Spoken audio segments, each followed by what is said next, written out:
if there's a player who is scorching hot right now, he's blazing opposing defenses in the gaps, left, right, and center. It's the guy, Blaze Alexander. This is what Blaze has done in his last 30 games. He has a 388 batting average, an OPS that starts with a fat, juicy 1 with a decimal on the right, not on the left.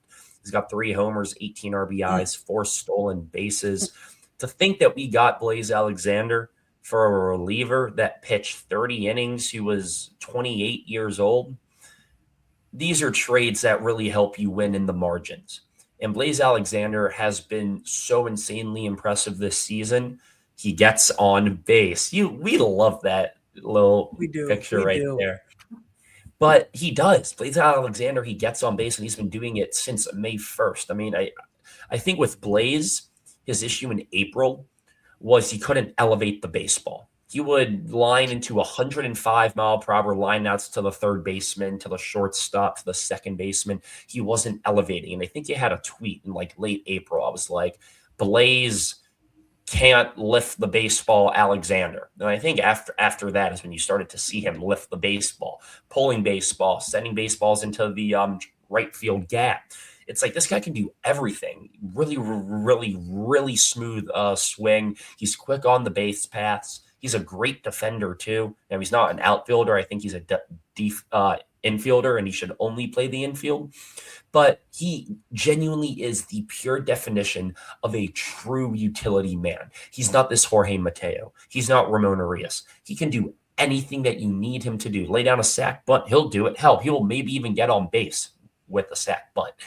If you need him to deliver a bases clearing double in Dodger Stadium, he'll do that for you too. If you need him to swipe it back, he'll swipe it back. Blaze Alexander has been tremendous. He hasn't even hit his arbitration years yet. And I think he's, 25 or 26 years old. At what point do we say Blaze Alexander is part of the Orioles' young core? Is that a crazy question to ask, Freddie? What do you think? No, it's not. And he fits the profile of a guy that you want to build your team around. You know, he's got the 5 tools. And he was saying, I think in an interview earlier this week, that he was just trying to do too much in April, which could be the story of the whole young core trying to do too much. Right. But I mean, you know, he's a stud. His name is Blaze. You kind of can't go wrong with the guy named Blaze playing shortstop. So I got nothing to add to that. He's really fun to watch right now. Clay, what you got? Yeah, I mean, you know, you touched on it.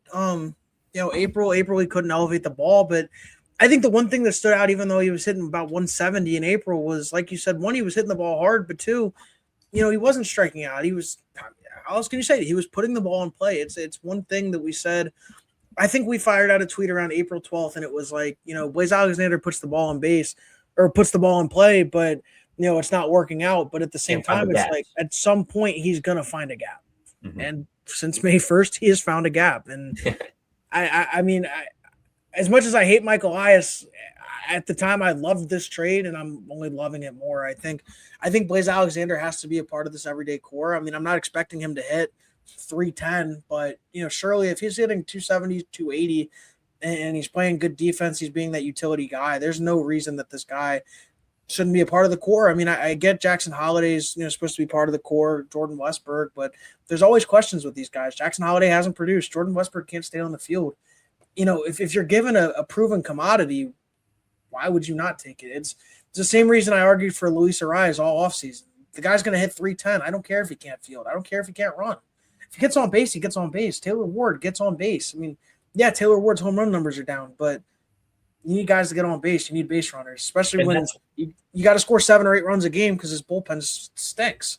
And that's why you have guys like Pete Alonso to drive in the runs, like Gunnar Henderson, who I would like to see more RBI production from, but you build the middle of your order to drive into guys from the bottom and top of your order. And putting Blaze into 8-hole, Jackson at the 9-hole, Ward at leadoff.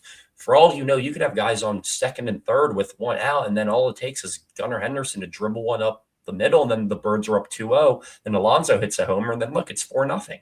And that's kind of like how I think Elias has constructed this roster. Now, he didn't expect Blaze Alexander to be batting 305 with an OPS nearing 800 come the start of July, but we all knew that Blaze Alexander was a ball player. And when you have an opportunity to trade an arm, a bullpen arm that isn't even a proven arm, who is older, he didn't hit the majors until he was 27, 28 years old, for a guy that's coming off a very, very solid year in Arizona, you do that trade 10 out of 10 times.